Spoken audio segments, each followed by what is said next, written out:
নমস্কাৰ সিধা কথালৈ মই খগেন কলিতা আপোনালোক আটাইকে স্বাগতম জনাইছো আমাৰ এটা ফ্ৰেজ আছে দিল্লী বহুদূৰ গুৱাহাটী বহুদূৰ বা আমি যিখন ঠাইক বহুদূৰ বুলি ক'বলৈ লৈছো সেইটো আমি কম কিন্তু তাৰ আগতে এই যে আমি বহুদূৰ বুলি যে কথাটো কওঁ তাৰ এটা মানসিক প্ৰভাৱ আছে মানসিক প্ৰভাৱ মানে আমি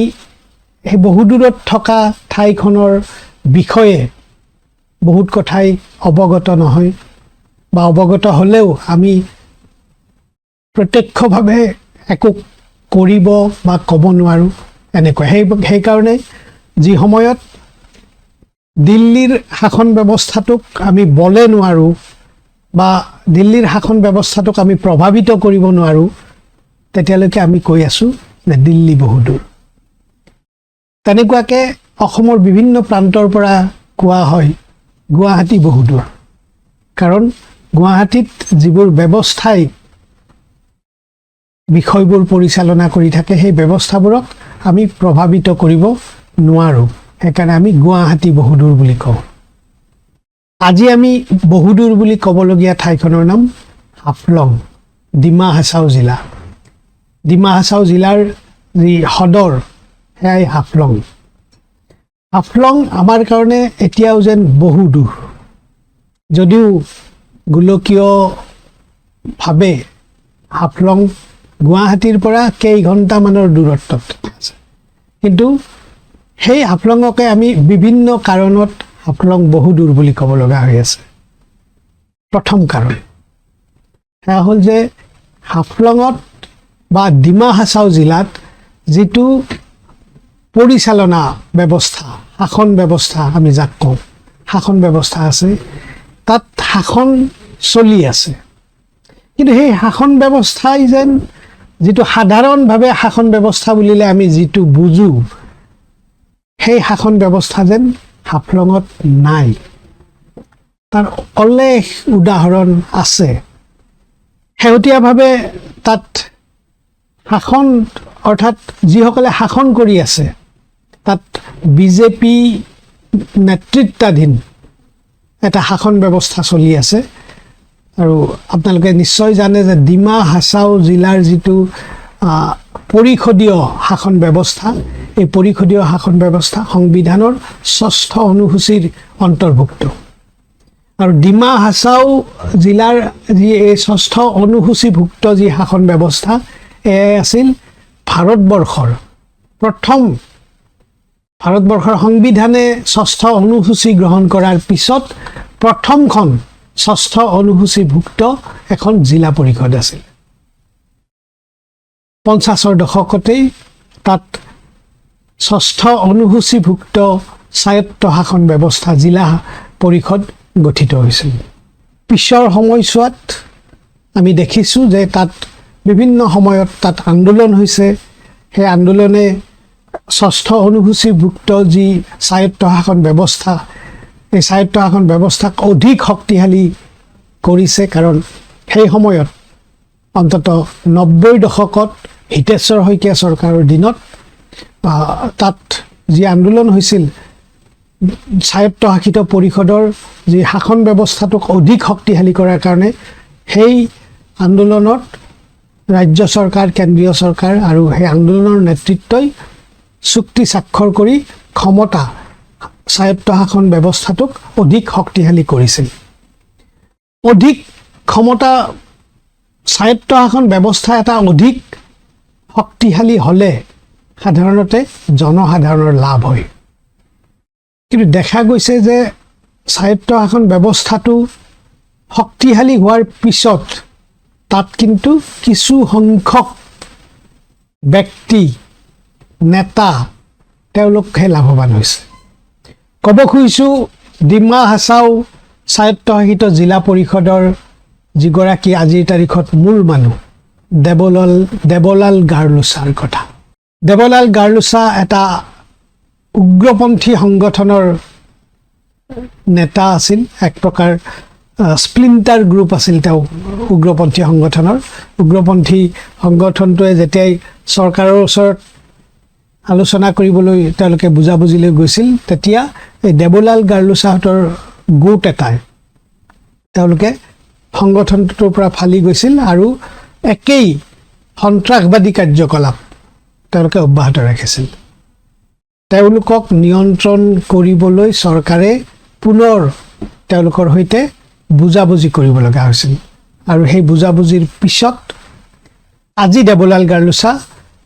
ডিমা হাছাও স্বায়ত্তশাসিত জিলা পৰিষদৰ মুখ্য কাৰ্যবাহী সদস্য সাধাৰণতে এই মুখ্য কাৰ্যবাহী সদস্য বা যি স্বায়ত্তশাসিত জিলা পৰিষদ তাৰ সদস্যসকল জনসাধাৰণে ভোট দি নিৰ্বাচন কৰে দেৱলাল গাৰ্লুছাকো ৰাইজে ভোট দি নিৰ্বাচন কৰিছে কিন্তু এই ভোট দিয়া ৰাইজৰ আশা আকাংক্ষা তেওঁলোকৰ অধিকাৰ এই অধিকাৰবোৰ যেন ক'ৰবাত তুচ্ছ হৈ পৰিছে দেৱলাল গাৰ্লুছাৰ কাম কাজে অন্ততঃ সেই কথাটোৱে প্ৰমাণ কৰিছে কথাবোৰ আলোচনা কৰিম মোৰ লগত আছে ডিমা হাছাও এটা সময়ৰ উত্তৰ কাছাৰ পাৰ্বত্য জিলা উত্তৰ কাছাৰ পাৰ্বত্য জিলাৰ যিখন আমি স্বায়ত্তশাসিত পৰিষদৰ কথা কৈছোঁ এই স্বায়ত্তশাসিত পৰিষদখনৰ প্ৰাক্তন মুখ্য কাৰ্যবাহী সদস্য হাফলঙৰ প্ৰাক্তন বিধায়ক সমৰজিৎ হাফলংবাৰৰ সৈতে হাফলংবাৰ মই প্ৰথমে আপোনাক স্বাগতম জনাই মই পাতনিতে কৈছোঁৱেই যে দেৱলাল গাৰ্লুছা আজিৰ তাৰিখত চৰ্চিত এক ব্যক্তিত্ব কিন্তু দেৱলাল গাৰ্লুছাৰ যি চৰ্চা হৈছে সেই চৰ্চা কিন্তু কোনো কাৰণতে ইতিবাচক বুলি ক'ব নোৱাৰি দেৱলাল গাৰ্লুছা সন্ত্ৰাসবাদী সংগঠনৰ সদস্য আছিল নেতা আছিল তেওঁ সন্ত্ৰাস চলাইছিল এটা সময়ত নিষিদ্ধ ঘোষিত সন্ত্ৰাসবাদী সংগঠনৰ সদস্য হিচাপে আজিৰ তাৰিখত দেৱলাল গাৰ্লুছা এগৰাকী আত্মসমৰ্পণকাৰী সন্ত্ৰাসবাদী সদস্য তেওঁ পূৰ্বতে যি ধৰণৰ সন্ত্ৰাস চলাইছিল বিভিন্ন অভিযোগ আহে যে দেৱলাল গাৰ্লুছাই আজিৰ তাৰিখতো প্ৰায় একেই ধৰণে সন্ত্ৰাস চলাই আছে মই এই কথাটো এইকাৰণে কৈছোঁ যে হাফলং আমাৰ কাৰণে যেন বহু দূৰ হৈ আছে আৰু সেইবাবেই এই খবৰবোৰ আমি খুব ভালকৈ পোৱা নাই আপোনাৰ মুখেৰে মই জানিব খুজিম দেৱলাল গাৰ্লুছাৰ সন্ত্ৰাসটো অন্ততঃ আপুনি বহু তেনেকুৱা কাৰ্যকলাপৰ সৈতে পৰিচিত আপুনি খুব চমুকে দেৱলাল গাৰ্লুছাৰ সন্ত্ৰাসৰ যিটো চৰিত্ৰ কিছুমান ঘটনা কেইটামান উদাহৰণেৰে কওকচোন প্ৰথমে মই ক্ৰছ কাৰেণ্টৰ নিশ্চয় ধন্যবাদ শুনিছোঁ মোবাইল জনাৰ কাৰণে আৰু দেৱলাল গাৰ্লুছা বৰ্তমান মুখ্য কাৰ্যবাহী সদস্য আটাইতকৈ পুৰণি ষষ্ঠ অনুসূচিত জিলা পৰিষদৰ মুখ্য মুৰব্বী আৰু কিন্তু এই যে পবিত্ৰ চকীখনত যে আমাৰ চিফ এক্সিকিউটিভ মেম্বাৰ ব্যক্তি যে এজন বহিব লাগে তাত আমি দেখা নাই আৰু তেওঁ সন্ত্ৰাস চলোৱাটো আগৰ যে সময়ত যেতিয়া নেকি তেওঁলোকে জংঘলত আছিল তেতিয়াতো বহুত ঘটনা হৈছে ডিমা হাছাওত বহুত উদাহৰণ আছে আপোনাৰ ৰাজনৈতিক নেতাসকলৰ হত্যা কৰা অভিযোগ আমি দিয়া নাই এইটো পুলিচে চাৰ্জশ্বিট বনাইছে পুলিচৰ যে আপোনাৰ প্ৰজিকিউশ্যন চেংচন যিটো পুলিচে অসম পুলিচে দিছে তাত স্পষ্ট লিখা আছে যে মিণ্ডু লাংটাছা আগৰ CM মিণ্ডু লাংটাছা আগৰ যে EM আৰু অজিত বড়ো সিহঁতক হত্যাত দেৱলাল গাৰ্লুছা প্ৰত্যক্ষভাৱে জড়িত আছে তেওঁৰ হাততেই হত্যা হৈছিল বুলি পুলিচৰ চাৰ্জশ্বিটত আছে গতিকে এইখিনিতো পূৰা অসম চৰকাৰে অৱগত গতিকে এজন চাৰ্জশ্বিটেড ব্যক্তি এজন হত্যাকাৰী আটাইতকৈ পুৰণা কাউন্সিলৰ চকীত CMৰ চকীত বহোৱাটো আটাইতকৈ দুখৰ বিষয় আমাৰ কাৰণে এইটো ভাৰতীয় জনতা পাৰ্টি এটা মানে আদৰ্শ থকা দল আৰু এজন মুখ্যমন্ত্ৰী ডক্টৰ হিমন্ত বিশ্ব শৰ্মা দক্ষ মুখ্যমন্ত্ৰী হিচাপত এইটো পদক্ষেপ ল'ব লাগিছিলে যে এই পবিত্ৰ ছবিখন অন্ততঃ পবিত্ৰ ৰখাটো উচিত আৰু বাকী উদাহৰণ দিবলৈ গ'লে মই এজন ভুক্তভোগী কাৰণ 2006 চনত যেতিয়া ডিমা হাছাওত দেৱৰা গণচাংটো ফুল সন্ত্ৰাস চলি আছিলে তেতিয়া সময়ত মই এজন ভুক্তভোগী আছিলোঁ 2006 চনত লামডিং মাইবাং ৰোডত মোৰ ওপৰত আক্ৰমণ হৈছিলে সি নিজে উপস্থিত আছিল তেতিয়া গতিকে মই এজন ডিমা হাছাওৰ বাসিন্দা হৈ পেলাই মই 6 বছৰ ডিমা হাছাওত যাব পৰা নাই মই বাহিৰত আছোঁ যেতিয়ালৈকে সিহঁতে চিজফায়াৰ হোৱা নাই তেতিয়ালৈকে মই গুৱাহাটীত আশ্ৰয় ল'ব লগা হয় আটাইতকৈ দুখতো এইটো মই এজন ভুক্তভোগী তথাপিও এই সময়ৰ মানে মই পাহৰি গৈছোঁ ইংলিছত কথা আছে যে ফৰগিভ এণ্ড ফৰগেট বুলি মই পাহৰি গৈছোঁ এইটো ঠিক আছে সময় বেয়া আছিলে পৰিস্থিতি বেয়া আছিলে গতিকে ভাল পৰিস্থিতি আহিব এটা ভাল সময় আহিব বুলি আশা কৰি আমি সকলো বস্তু পাহৰি গৈছোঁ এৰি দিছোঁ আপুনি অতীতটো পাহৰি গৈছে কিন্তু বৰ্তমানত যিটো দেখিছোঁ তেতিয়াতো এইটো বেন সংগঠন আছিলে DSD যিটো এটা নিষিদ্ধ সংগঠন আছিলে তেতিয়া ইলিগেলি কামবিলাক কৰি আছিলে এতিয়া আটাইতকৈ সাংবিধানিক পোষ্টত থাকিবলৈ কিন্তু আৰু শক্তিশালী হৈ গ'ল আৰু তেওঁৰ যিটো এক্টিভিটিজ আমি দেখিছোঁ এইটো উগ্ৰপন্থী থাকোঁতে জংঘলত থাকোঁতে যেনেকুৱা আছিলে তাতকৈ আৰু বেছি হৈছে তেতিয়া ইলিগেলি কৰি আছে এতিয়া লিগেলি কৰি আছে এতিয়া এইটো আটাইতকৈ ডাঙৰ কথা গতিকে আজি ডিমা হাছাওত সন্ত্ৰাসত আমি বহি আছোঁ আমি নিৰাপত্তাহীনতো বহি আছোঁ ডিমা হাছাওৰ ৰাইজে বিশেষকৈ চাকৰি কৰা মানুহবিলাকে কেতিয়া কি হয় নাজানে এতিয়া চৰকাৰী চাকৰি কৰিছে কিন্তু কেতিয়া হাত উঠাই দিয়ে কেতিয়া বন্দুক উঠাই দিয়ে মানে ঠিক নাই কোনো কি কৰে গতিকে মানে এনি টাইম সদায় চাকৰিয়ালবিলাকে ভয়তে থাকিব লগা হৈছে আৰু যিবিলাক সৰু সৰু ব্যৱসায়ী আমাৰ ডিমা হাছাওততো বেলেগ ইণ্ডাষ্ট্ৰিটো নাই ইনকাম চ'ৰ্চ গতিকে সৰু সৰু যি ব্যৱসায় কৰে বজাৰ কৰে এই বজাৰটো এনেকুৱা চিণ্ডিকেট আৰম্ভ হৈছে বস্তু পাতিৰ দাম এনেকুৱা বাঢ়ি গৈছে যদি বস্তুৰ দাম গুৱাহাটীত যদি 10 টকা হয় তাত আমি 50 টকাত কিনিব লগা হয় কাৰণ ইমান চিণ্ডিকেট এই চিণ্ডিকেটৰ মূল ব্যক্তিজন হৈছে তাৰ মুখ্য কাৰ্যবাহী সদস্য আৰু যোনে চিণ্ডিকেটৰ লগত জড়িত নহয় বা যোনে ব্যক্তি ব্যৱসায় কৰিব বিচাৰে বা ডাইৰেক্টলি লংকাৰ পৰা গুৱাহাটীৰ পৰা বস্তু পাতি লৈ যায় চিণ্ডিকেটৰ পৰা নলয় সিহঁতকো ৰাতি গাইব হৈ যায় নিখোজ হৈ যায় তাৰপিছত অপহৰণৰ পুলিচত কৰিব লগা হয় আৰু কিমান পিছত সিহঁতৰ মৃতদেহটো উদ্ধাৰ হয় এনেকুৱা ধৰণৰ চলি আছে এই বছৰ প্ৰায় 5 আৰু এনেকুৱা নিখোজ ব্যক্তি বহুত আছে যে কোনো ৰেকৰ্ডেই নাই মানে আমি পুলিচক দিব নোৱাৰোঁ কিন্তু পুলিচৰ তাত যোৱাৰ পিছত আল্টিমেটলি কি হয় এই যে সন্দেহত যিটো তাৰটো গৈ তাতে কাউন্সিলৰ নেতাবিলাকৰ তাত গৈ পায় গতিকে পুলিচক আজিলৈ কোনো একশ্যন লোৱা মই দেখিবলৈ পোৱা নাই গতিকে পুলিচৰ ওপৰতো ডিমা হাছাওৰ ৰাইজ কিন্তু লাহে লাহে ভৰসাটো বিশ্বাসটো উঠি গৈ আছে এতিয়া সমৰজিৎ হাফলংবাৰে যিখিনি কথা কৈছে এই কথাখিনি অত্যন্ত গুৰুত্বপূৰ্ণ আৰু যিকোনো সংবেদনশীল লোকৰ কাৰণে ই এক ধৰণৰ ভয়াৱহ অনুভৱ হ'ব প্ৰথম কথা যে এটা সময়ত উত্তৰ কাছাৰ পাৰ্বত্য জিলাত সন্ত্ৰাসবাদীৰ কাৰ্যকলাপ চলিছিল বিনা বাধাই চলিছিলে তাৰপিছত সেইটো এটা চিজফায়াৰ হ'ল চিজফায়াৰ হৈ সেইসকলে যিসকলে বিনা বাধাই সন্ত্ৰাস চলাইছিল পাৰ্বত্য জিলাখনত তেওঁলোকেই ক্ষমতাৰ বাগজৰি লৈ তেওঁলোকে এটা শাসন ব্যৱস্থা পৰিচালনা কৰাৰ দায়িত্ব ল'লে এটা শাসন ব্যৱস্থা পৰিচালনা কৰিবলৈ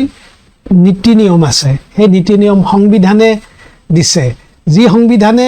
উত্তৰ কাছাৰ পাৰ্বত্য জিলা বা আজিৰ যিখন ডিমা হাছাও জিলা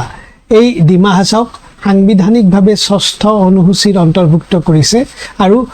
বহুত ক্ষমতা দিছে এয়া এক সাংবিধানিক ব্যৱস্থা আৰু এজন সন্ত্ৰাসবাদী আহি কিন্তু তেওঁ এই সাংবিধানিকভাৱে পৰিচালনা কৰিব খোজা নাই তেওঁ পৰিচালনা কৰিব খুজিছে গোটেই ব্যৱস্থাটো বন্দুকৰ নলীৰে এই কথাই আচলতে তাতে সাংবিধানিক যিটো ব্যৱস্থা শাসন ব্যৱস্থা এই শাসন ব্যৱস্থাটোক এক প্ৰকাৰ ভেকু ভাওনাত পৰিণত কৰিছে সমৰজিৎ হাফলংবাৰ ডাঙৰীয়াই কৈছে যে তাতে কি ধৰণৰ সন্ত্ৰাস চলি আছে সেয়া হ'ল যদি কিছুমান মানুহে ব্যৱসায়ী হওক চৰকাৰী চাকৰিয়াল হওক তেওঁলোকে যদি দেৱলাল গাৰ্লুচাই যি পৰিচালনা কৰা চিণ্ডিকেটৰ যোগেদি যদি তেওঁলোকে কামবোৰ নকৰে তেনেহ'লে সেই মানুহজন হয়তো হেৰাই থাকিব আৰু কেইদিনমান পিছত তেওঁৰ মৃতদেহ ওলাব পাৰে বা কোনোদিনেই হয়তো তেওঁৰ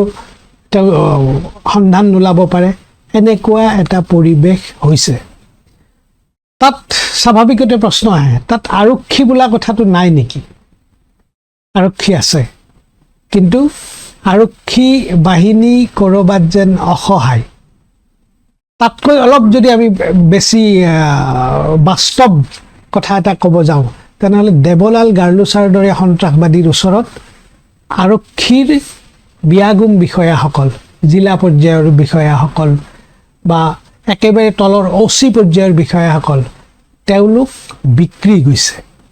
এই কথাটোকে অন্তত আজিৰ তাৰিখত ডিমা হাছাও জিলাত পূৰ্বৰ উত্তৰ কাছাৰ পাৰ্বত্য জিলাত সেইটো জল পটকৈ প্ৰমাণ হৈছে আমি সেইবোৰ গম নাপাওঁ এই কাৰণেই যে হাফলং বহু দূৰত হাফলং বা ডাঙৰীয়া মই অকণমান দীঘলীয়াকৈ ক'লোঁ কথাখিনি কিন্তু এই পৰিস্থিতিটো হৈছে ইয়াৰ লগত শেহতীয়াভাৱে যোগ হৈছে তাত যোৱা জানুৱাৰী মাহত যিটো ৰেড হোল মাইনিং কয়লাৰ যিটো খননৰ হেৰিক লৈ কেইবাগৰাকীও মানুহৰ মৃত্যু হ'ল তাৰপিছত অনুসন্ধানৰ ব্যৱস্থা মই অনুসন্ধানটোক তথাকথিত অনুসন্ধান বুলি এইকাৰণে কৈছোঁ যে অনুসন্ধানৰ নামত আচলতে গোটেই ঘটনাটোক গাপ দিয়াৰ বা সেই ঘটনাৰ আঁৰত যিমানবোৰ শক্তিশালী মানুহ থাকে এই শক্তিশালী মানুহবোৰক ৰক্ষণাবেক্ষণ দিয়াৰ এটা প্ৰচেষ্টাক আচলতে এই অনুসন্ধানৰ নামত দেখুওৱা হয় খুব শেহতীয়াভাৱে এই ৰেড হোল মাইনিঙৰ ক্ষেত্ৰত দেৱলাল গাৰ্লুছা আৰু তেওঁৰ পত্নী কণিকা হোজাইৰ নাম সাঙুৰ খাই পৰিছিল কণিকা হোজাইৰ বিৰুদ্ধে আনকি আৰক্ষীৰ ওচৰত এজাহাৰ পৰ্যন্ত দাখিল হৈছে তাত কি ব্যৱস্থা হৈছে এতিয়ালৈকে চাওক এতিয়া যিমানখিনি মই দেখি আছো যে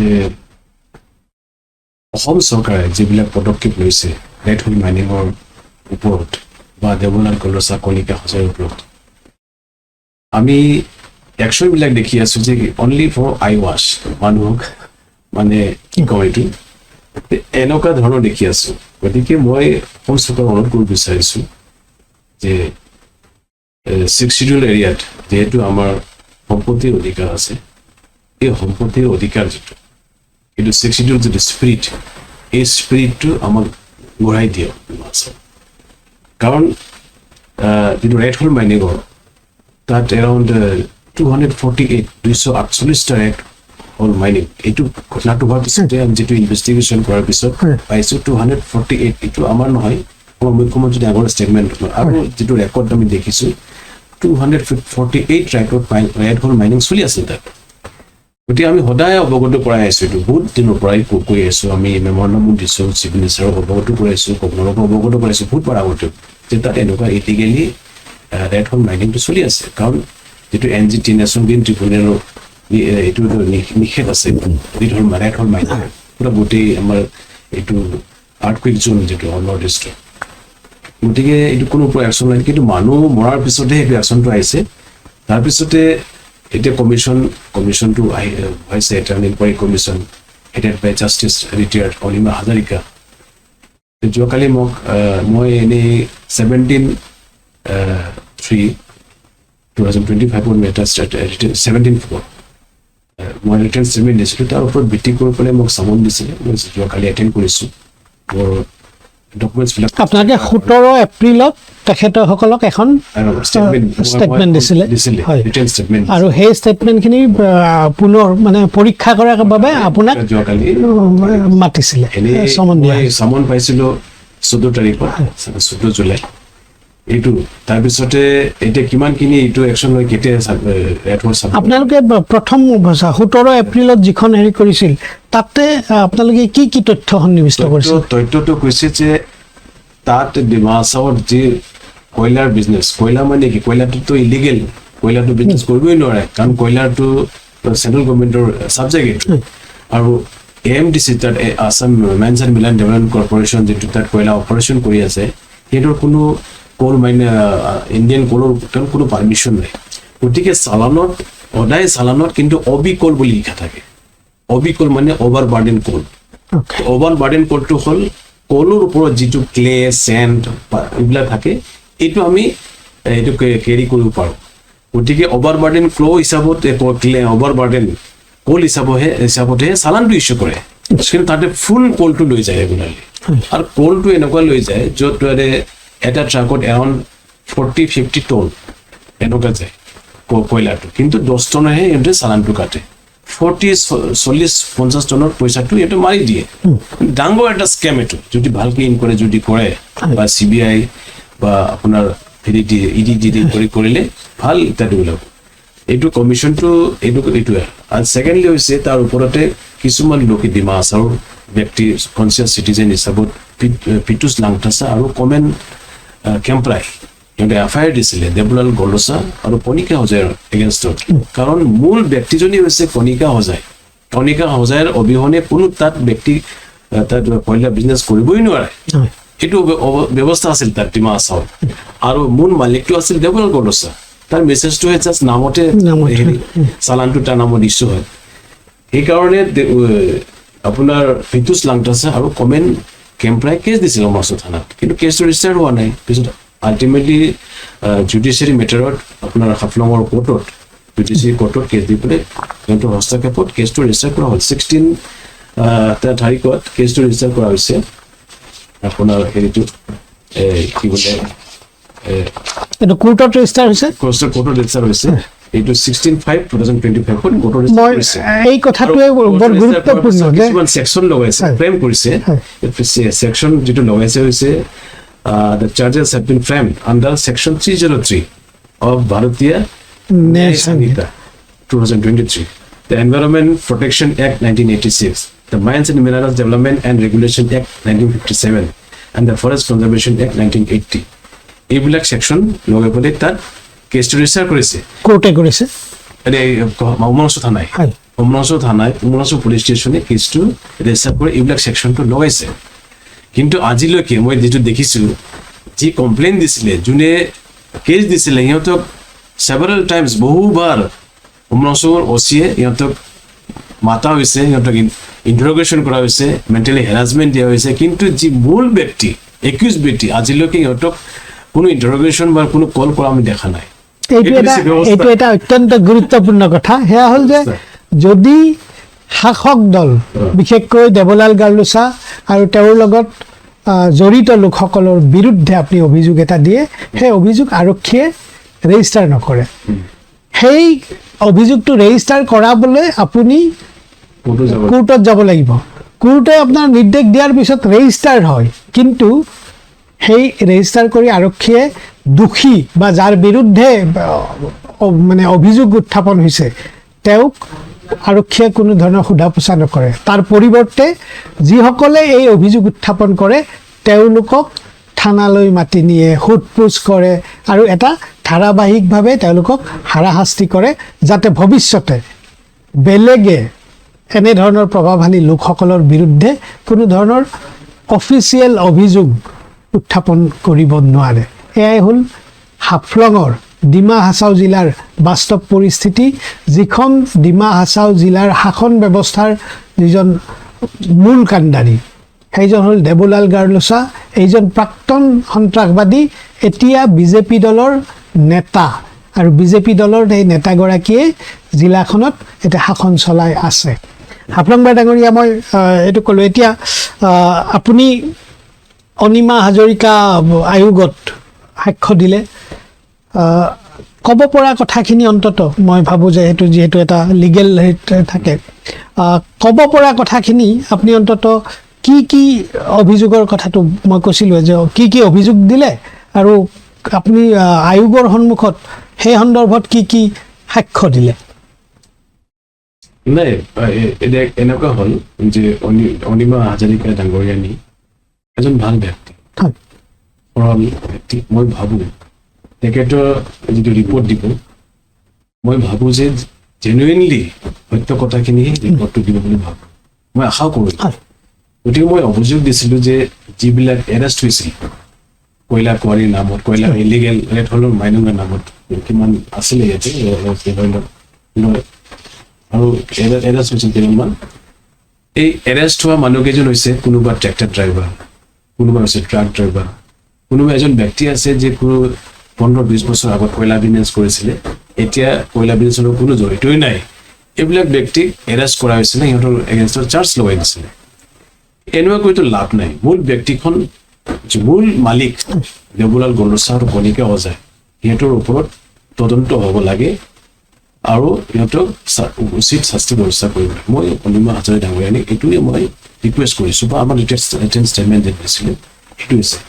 তাৰপিছতে মোৰ যিবিলাক ডকুমেণ্টছ মই দিয়া হৈছিলে, চালান কণিকা অজায় চালান বিলাক আছে। তাৰপিছত দেৱলাল গণ্ডচাৰ যিটো NOC কাউন্সিলৰ পৰা যিবিলাক এজ এ CM সি কাৰ কাৰ নামত এলটমেণ্ট দিছিলে, কাক মানে তাক কয়লা খুৱাই চলাবলৈ পাৰ্মিশ্যন দিয়া হৈছিলে, সেইবিলাক মই ডকুমেণ্টছবিলাক তেখেতক দিছোঁ। আৰু মোক কৈছে যে আৰু কিবা যদি এডিশ্যন যদি এভিডেঞ্চ থাকে তেনেহ'লে মোক আৰু 1 সপ্তাহ 2 সপ্তাহ টাইম দিয়া হৈছে, আকৌ এভিডেঞ্চবিলাক মই ছাবমিট কৰিব পাৰে বুলি কৈছে। গতিকে মই এইটো সিহঁতে কৈছে যে কিছুমান ব্যক্তি কনচিয়াছ চিটিজেন ব্যক্তিয়ে অসমৰ গুৱাহাটী হাইকোৰ্টত PIL দাখিল কৰা হৈছে। গতিকে আমি ভালকৈ চিন্তাধাৰী কৰিহে আমি ৰিপৰ্টটো বনাম বুলি কৈছে, এইটো মোক কৈছিলে। ময়ো কৈছোঁ যে ময়ো এটা PIL public interest litigation Guwahati হাইকোৰ্টত দাখিল কৰিম বুলি ভাবি আমি এটা ৰেডি কৰি আছোঁ। কাৰণ আমাৰ ডিমাণ্ড হৈছে যে পুলিচৰ ইনভেষ্টিগেশ্যন যেতিয়া আমি দেখিছোঁ SIT হওক বা এই পিতুষ লাংটাচা হওক, কবেন কেম্পাৰৰ যি FIR যদি কোনো একশ্যনেই নলয় পুলিচে, গতিকে পুলিচৰ ওপৰত আমাৰ কোনো ভৰসা নাই, আশা নাই। গতিকে আমি হাইকোৰ্টত এটা PIL দিম, ৰিচেণ্টলি খুব বেছি দিন নাযাওঁ আৰু কিছুদিন পিছতে আমি এটা PIL দিম, যাতে এই গোটেই বস্তুটো CBIৰ দ্বাৰা তদন্ত কৰা হ'ব। গুৱাহাটী হাইকোৰ্টত কিমান PIL দাখিল হৈছে মই সংখ্যাটো ক'ব নোৱাৰোঁ, কিন্তু এটা বৰ দুৰ্ভাগ্যজনক কথা সেয়া হ'ল যে আৰক্ষীৰ তদন্তৰ ওপৰত সৰ্বসাধাৰণ ৰাইজৰ বিশ্বাসটো হেৰাই গৈছে। হৰমিত সিং ডাঙৰীয়া, ডক্টৰ হিমন্ত বিশ্ব শৰ্মা ডাঙৰীয়া, আপোনালোকে এই কথাবোৰ অকণমান মন দিয়ক। আৰক্ষীৰ তদন্তক জনসাধাৰণে বিশ্বাস নকৰে। ইয়াতকৈ দুৰ্ভাগ্যজনক কথা থাকিব লাগে নেকি? আপোনালোক IPS বিষয়া, আপোনালোক APS বিষয়া, আপোনালোকৰ ফালে মানুহে চাই আপোনালোকৰ ওপৰত আশা ৰাখে। সেই মানুহে যদি আপোনালোকক বিশ্বাস কৰিব নোৱাৰা হয়, তেনেহ'লে আপোনালোকৰ এই পদমৰ্যাদা IPS APSৰ যিটো মৰ্যাদা, এই মৰ্যাদাটো ক'ত থাকে? হৰমিত সিং ডাঙৰীয়া, আপুনি অন্তত কথাটো এবাৰ মন কৰক। কেৱল ৰাজনৈতিক নেতাৰ, সন্ত্ৰাসবাদীৰ পৰা ৰাজনৈতিক নেতা হোৱা ব্যক্তিৰ আঙুলিৰ ঠাৰত নচা আপোনালোক একোটা পুতলা নহ'লেই সৰ্বসাধাৰণ ৰাইজে আপোনালোকক ভাল পাব, সন্মান কৰিব। হাফলংবাৰ ডাঙৰীয়া, বহু পৰিমাণে আমি গম পাইছোঁ ডিমা হাছাওৰ পৰিৱেশ কি। এই কথাই ডিমা হাছাওৰ যিটো অৰ্থনৈতিক ব্যৱস্থাটো, যেনে তাতে ধৰক ব্যৱসায় বাণিজ্য, ঠিকা ঠুকলি, এই ধৰণৰ কাম কাজো চলিব লাগিব।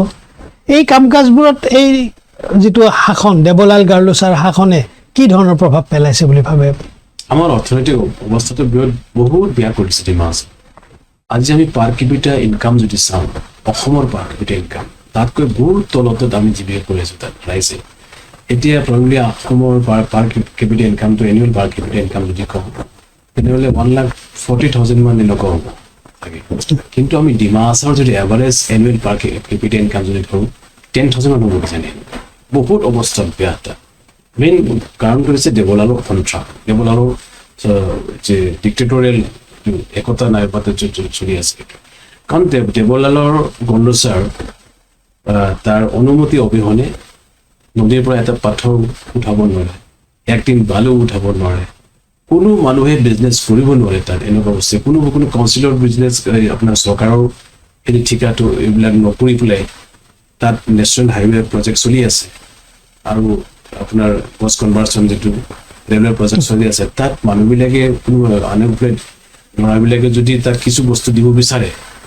পাথৰ শিল হওক কিবা হওক, কিছু ছাপ্লাই তেওঁলোকে পাইপ চাইপ কৰিব বিচাৰে, তেনেহ'লে সেইটোও নিদিয়ে, কৰিব নিদিয়ে, সেইটো বন্ধ কৰে। এতিয়া ধৰি লওক আপোনাৰ কোনোবা ৰেলৱে ডিপাৰ্টমেণ্ট ৰিচেণ্টলি কালি পৰহি পাইপ ছাপ্লাই দিছিলে তাৰ ল'ৰাই, তাত কনষ্ট্ৰাকশ্যন চলি আছে, হাইৱে কনষ্ট্ৰাকশ্যন, তাত PVC পাইপ নে কি এই পাইপটো আনোতে তাৰ কিছু গেং আছে কালেকশ্যন কৰে মানে দিছে গাড়ীটো টাটা মোবাইল কিমান আহিব পাইপ 10,000 টকা ডিমাণ্ড কৰিছে গাড়ীটো আকৌ ঘূৰাই লৈ আনিলে মানে ডিমাছত মই পৰা নাই 10,000 কেনেকুৱা দিব তাক 10,000 দিলে এটা ঠিকাদাৰ কি লাভ থাকিব এনেকুৱা অৱস্থা চলি আছে গতিকে মোৰ এইটোৱে অনুৰোধ যে অন্তত দেৱলাল গলোছাৰ নিচিনা মানুহক আঁতৰাই দিয়ক মই পাৰ্টিৰ দল হিচাপে বিজেপিক বেয়া নকওঁ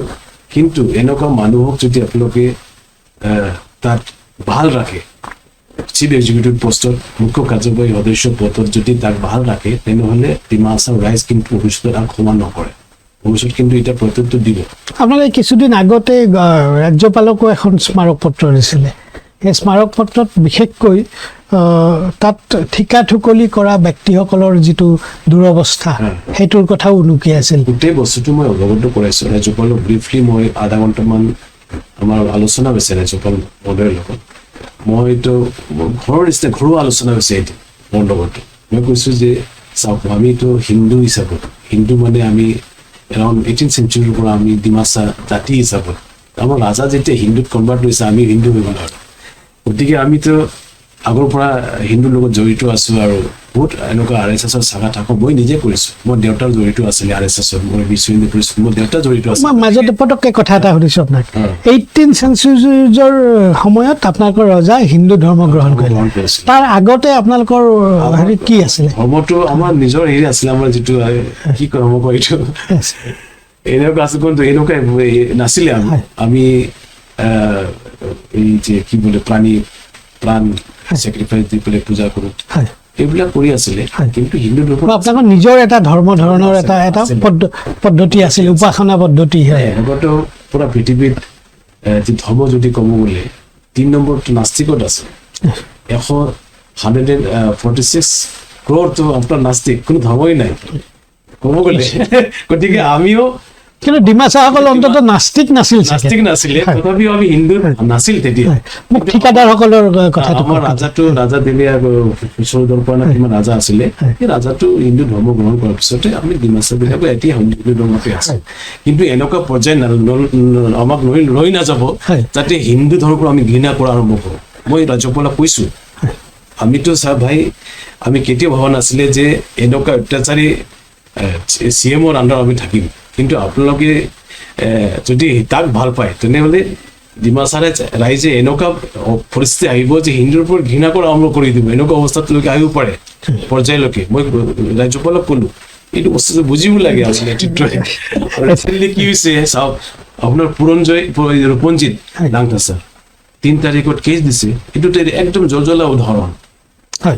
3 তাৰিখত কেছ দিলে মাইবাং পুলিচ ষ্টেচনত FIR দিছে আজিলৈকেতো এইটো ৰেজিষ্টাৰ হোৱা নাই এইটোতো পুৰা অপেন তাতে পুৰা পৰিষ্কাৰ হেৰি আছে যে দেৱলাল গলোছা ধমকি দিয়াটো সেইটো কোনো অত্যন্ত গুৰুত্বপূৰ্ণ মই আপোনাক কৈছোঁ যে আৰক্ষী আচলতে কি বিচাৰে এটা গোচৰ হেৰি কৰিবলৈ কি আছে এইটো অন্তত ৰেজিষ্টাৰ কৰি অন্তত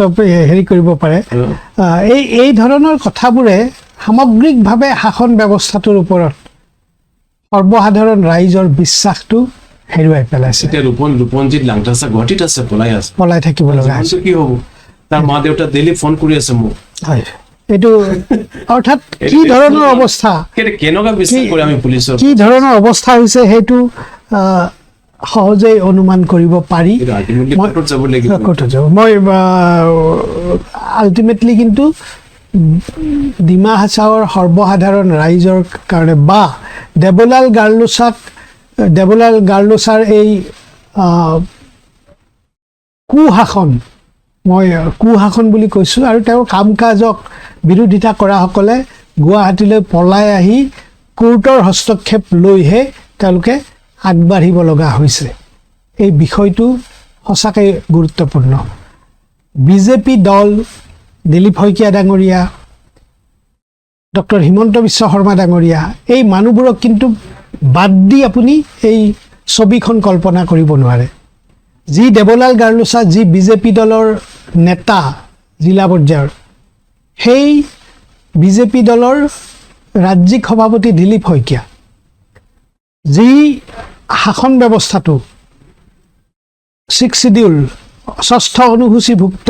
শাসন ব্যৱস্থাটো চলাই সেই শাসন ব্যৱস্থাৰ ৰাজ্যিক পৰ্যায়ৰ মুৰব্বীজন হ'ল ডক্টৰ হিমন্ত বিশ্ব শৰ্মা। ডক্টৰ হিমন্ত বিশ্ব শৰ্মাৰ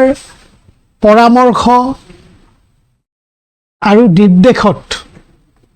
ডিমা হাছাও বা পূৰ্বৰ উত্তৰ কাছাৰ পাৰ্বত্য জিলাত এটা শাসন চলি আছে। সেই শাসনৰ ৰূপটো কি ৰাইজে নিশ্চয় অনুমান কৰিব পাৰিছে। এনে অৱস্থাত কাৰ কি দায়িত্ব এইটো কিন্তু সৰ্বসাধাৰণ ৰাইজে যদি উপলব্ধি কৰে বৰ ভাল কথা। অৰ্থাৎ ৰাইজে কিন্তু এই ধৰণৰ যি স্বেচ্ছাচাৰী সন্ত্ৰাসবাদী শাসকক ক্ষমতাৰ পৰা আঁতৰাই দিব পাৰে ৰাইজে নিৰ্বাচনৰ সময়ত ৰাইজৰ ভোটটোৰে। এই কথাটো ৰাইজে যদি উপলব্ধি কৰে তেনেহ'লে মই ভাবোঁ সামগ্ৰিকভাৱে ডিমা হাছাও বা পূৰ্বৰ উত্তৰ কাছাৰ পাৰ্বত্য জিলাৰ সৰ্বসাধাৰণ ৰাইজৰ বাবে, যি সৰ্বসাধাৰণ ৰাইজে সীমাহীন দুৰ্ভোগ ভোগ কৰিব লগা হৈছে দেৱলাল গাৰ্লোছাৰ কুশাসনৰ বাবে, স্বেচ্ছাচাৰী শাসনৰ বাবে, ৰাইজে কিন্তু ইয়াৰ ব্যৱস্থা ল'ব পাৰে। সমৰজিৎ হাফলংবাৰ, মই আপুনি যথেষ্ট ব্যস্ততাৰ মাজত আহি ডিমা হাছাও জিলাৰ সামগ্ৰিক পৰিস্থিতিৰ ওপৰত এখন ছবি দাঙি ধৰিলে। মই আপোনাক বহুত ধন্যবাদ জনাইছোঁ ক্ৰছ কাৰেণ্টৰ তৰফৰ পৰা, আৰু আশা কৰিম যে অনাগত দিনবোৰত অন্ততঃ আপোনালোকৰ দৰে নেতা, আপুনি প্ৰাক্তন বিধায়ক, আপুনি প্ৰাক্তন মুখ্য কাৰ্যবাহী সদস্য, কিন্তু আপোনালোকৰ দৰে মানুহে নেতৃত্ব ল'ব লাগিব। আৰু অহা দিনত মই ভাবোঁ যে আপোনালোকৰ নেতৃত্বত ডিমা হাছাওৰ ৰাইজে অন্ততঃ কিছু ন্যায় আশা কৰিব পাৰিব। মই আপোনাক ধন্যবাদ জনাইছোঁ।